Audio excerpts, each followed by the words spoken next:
Muito obrigado, Felca. Sente-se aqui, a gente fica um pouquinho do programa conversando. Maravilha. Há quanto tempo você, pelo que eu li, você aos 12 anos de idade resolveu ser um protagonista na internet, mas daí seus pais falaram não, é isso? Começou assim, com 12 anos de idade eu comecei a produzir conteúdo, mas naquela época eu era criança, não sabia nada das coisas, como que funciona, né?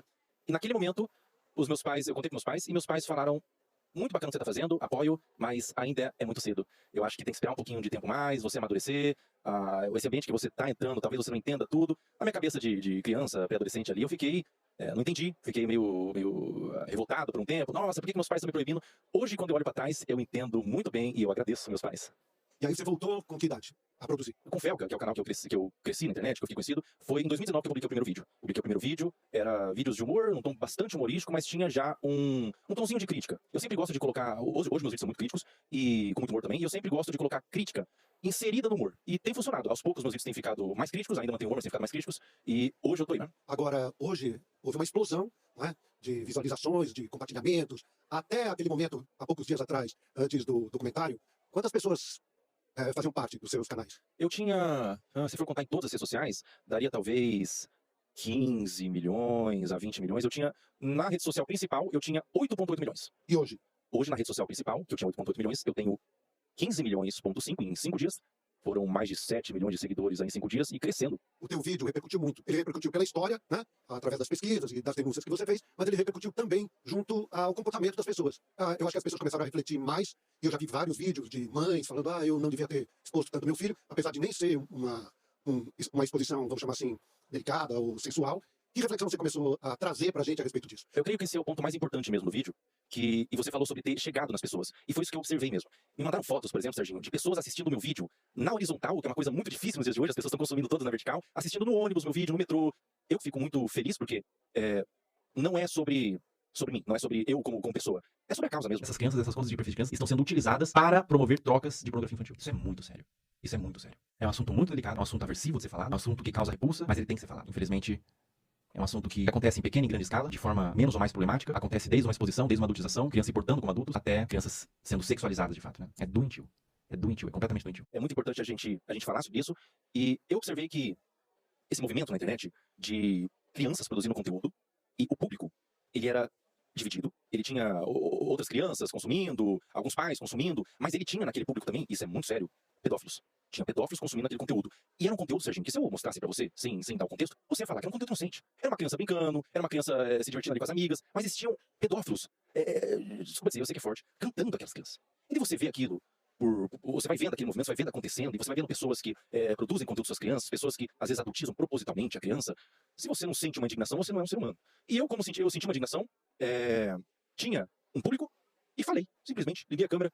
Na minha simplicidade, o estúdio que você vê branco, lá o estúdio contratado, é o meu quarto. É o meu quarto, é a minha câmera ali que eu liguei e falei. As reuniões de pauta era eu e meus amigos, que a gente entrava em ligação, conversava, cara, isso aqui tá legal, isso aqui não vai, isso aqui vai.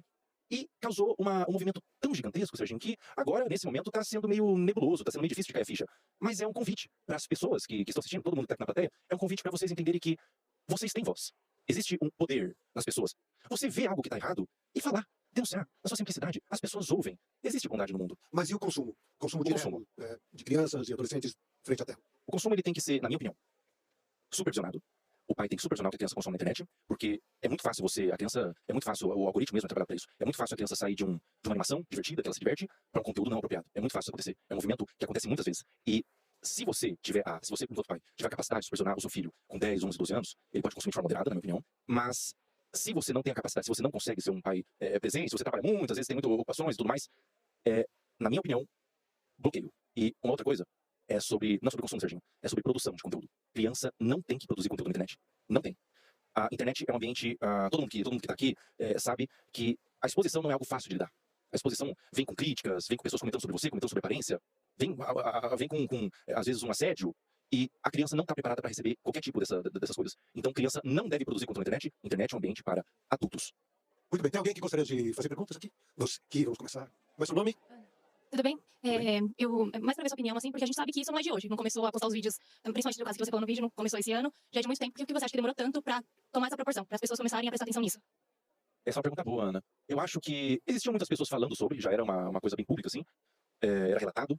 Eu acho que talvez faltou uma mobilização mais numerosa mesmo. Eu acho que foi uma questão de alcance que atingiu. E o alcance vem quando uma pessoa decide eu acho que não vem quando a pessoa tem muita autoridade, outra coisa do tipo. Eu acho que o alcance vem quando a pessoa decide reunir informações importantes, desde o cerne da questão. Então, reunir provas, pesquisar, denunciar. Quando ela faz ela reúne informações em um vídeo que seja também fácil de consumir, porque muitas pessoas fazem vídeos, falam sobre, mas não querem se envolver. Elas falam de forma meio assim, direta, comentam só para ganhar alguma coisa em troca. Quando a pessoa decide colocar a cara mesmo, não é sobre a autoridade da pessoa, é sobre, talvez, sobre o ímpeto de realmente querer causar uma mudança. Eu acho que tem a ver com isso. Que mais, por favor? Aqui você fala, garoto. Qual é o seu nome? Opa, prazer. Meu nome é Lucas. Queria perguntar pro Felca o que foi mais difícil para você, depois dessa denúncia que você fez através do documentário, se foi montar, editar o vídeo, juntar essas várias denúncias, né, que você juntou para fazer esse documentário, ou o que teve de repercussão, seja positiva ou negativa. Com certeza, o que foi mais difícil foi reunir essas informações, porque parte da demora da postagem do vídeo, eu fiquei um ano fazendo essa pesquisa, de ser um tema, foi eu sozinho fazendo essa pesquisa, e é um tema tão aversivo que se você não tem se você não tem um sangue de barata, e eu não tenho, você não consegue ficar nisso por 30 minutos ao dia. Eu ficava vendo aqueles materiais e procurando e buscando, e ficava com tanta agonia, tanta amargor assim na boca, que eu, pela minha saúde mental, vou dar um tempo, vou fechar o notebook e vou voltar amanhã. Então esse foi o mais difícil. A repercussão, por mais que seja muita coisa acontecendo ao mesmo tempo, é muito positiva. Eu estou muito feliz porque se estão dando luz para essa causa, eu creio que possa haver mudanças, então é extremamente positivo, eu estou super realizado, super satisfeito. Mas, por outro lado, tem gente que não gostou. E eu queria saber como é que você recebeu, e se foram só críticas ou chegou a ter ameaças. Algumas ameaças, sim, Serginho. Algumas críticas, alguns movimentos de difamação, de tentar descredibilizar e tudo mais. Como eu recebo isso, a gente sabia, eu sabia o que estava fazendo, a gente sabia, eu, meus amigos, eu, minha equipe de editor e tudo mais, as pessoas que estavam por trás, a gente sabia que o que a gente estava fazendo era grande. E tudo era esperado. Tudo era esperado. Olha, a gente não sabe exatamente o que vai acontecer, mas vai vir ameaças, vai vir, talvez venham alguns processos, talvez venha gente insatisfeita com o que eu fiz. Existe também, Serginho, isso é delicado de falar, mas é verdade, existem alguns pedófilos que se incomodaram pessoalmente por eu estar tentando quebrar o esquema de pedofilia deles. Esses pedófilos, eles vão se sentir atacados pessoalmente e vão bater de frente, mas, sinceramente, quem tem que ter medo são eles, não a pessoa que está denunciando. Quem tem que ter medo são os pedófilos. Fala. Boa noite, meu nome é Mabi. Boa noite. E a minha pergunta é, depois da repercussão do seu vídeo e a ação do Ministério Público, o que você acredita e qual mecanismo podemos usar para proteger nossas crianças das redes sociais? Existe o ECA, por exemplo, o Estatuto da Criança. Existem leis para a proteção. O que esses criminosos fazem são crimes. Então, eu acho que o melhor movimento, a melhor iniciativa, é a iniciativa do indivíduo de denunciar, de ir atrás, de procurar, reunir provas, pesquisas e denunciar o que está vendo na internet. Denunciar. E, se tudo der certo, a gente consegue uma mudança no algoritmo para que esses conteúdos não sejam nem capazes de chegar no seu feed. Muito obrigado pela tua Obrigado, vinda Serginho. aqui, viu? Obrigado. mesmo. Parabéns pelo seu trabalho. Obrigado.